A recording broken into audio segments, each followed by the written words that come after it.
How can I get a conversion on a landing page if I don't have a form on it? I mean, what the Well, in this video I'm going to show you how I got the conversion rate on a landing page from 24%, that is already not that bad, to 42% without a form.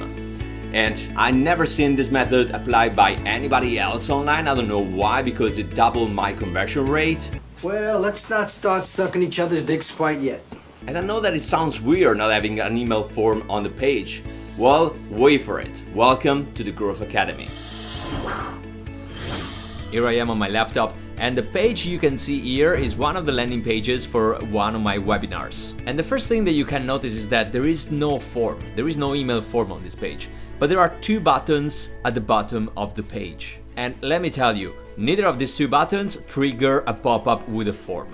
So let's take a look at the first button, Reserve Your Seat. What this button does: if the user clicks on this button, is redirected to a page that I created with Typeform. Now, if you don't know what Typeform is, it's basically a platform that allows you to create surveys to collect information from the users. So the page that you can see here is the survey that I created for this specific webinar, that is actually to teach how to do webinars. And all the questions that you can see on this survey, they're totally related to what I'm gonna teach. I'm not asking them something that is out of the context. I'm asking them something that is related to my webinar. And as you can see here, I'm honestly curious about my audience.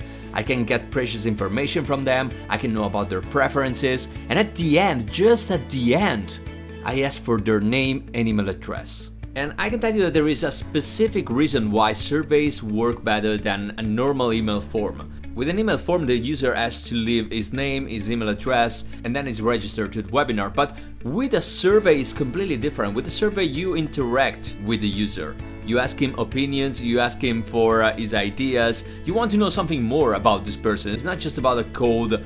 Give me your name, give me your email address. And you know, people want to sign for a webinar, they want to be heard.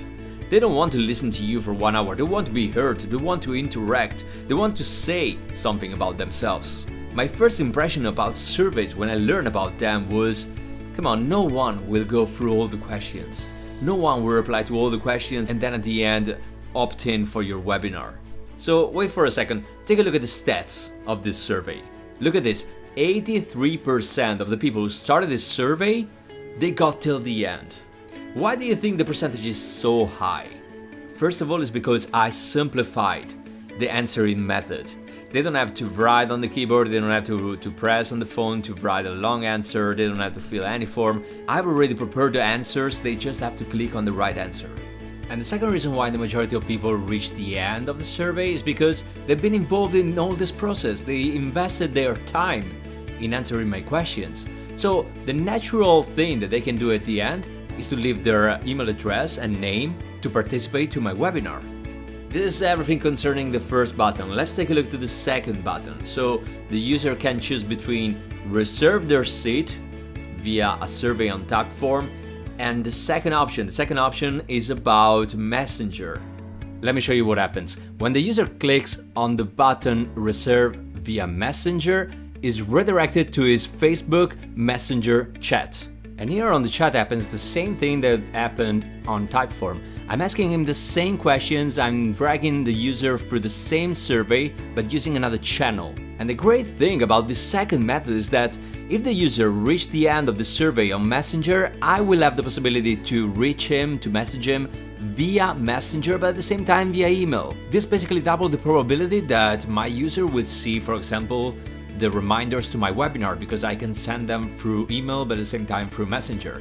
So you understand how this helps your attending rate to the webinar. To create my service on Messenger, I'm using ManyChat, and I talked more than once about this software. I assure you, you need that, and you can start with a free account. You can just check it, use it, and you will see that it's a great tool to help your business. If you have no idea for your surveys and you want some inspiration, I created a PDF for you that you can download right now, clicking on the link that is below this video.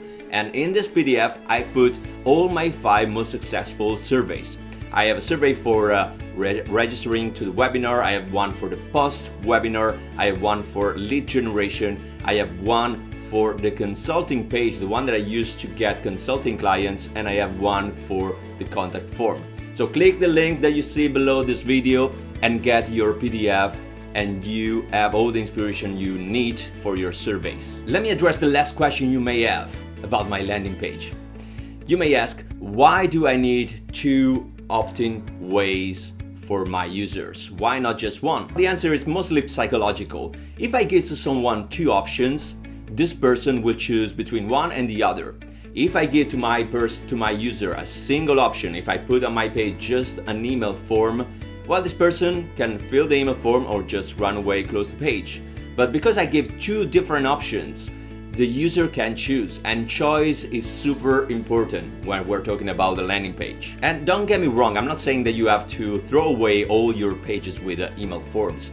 Keep them. Actually, I still have some landing pages with just an email form. The important thing is to test always your stuff, because you will realize that a lot of things that you created that you didn't like, well, at the end, they are the things that work the most. So keep testing, because you never know what the result could be. So that's it for today, guys. Remember to subscribe to my channel. And if you click the button below to subscribe, you need to click then the bell that is close to the button. And if you're interested in webinars, I created another video. So go check my other video that should be around here somewhere.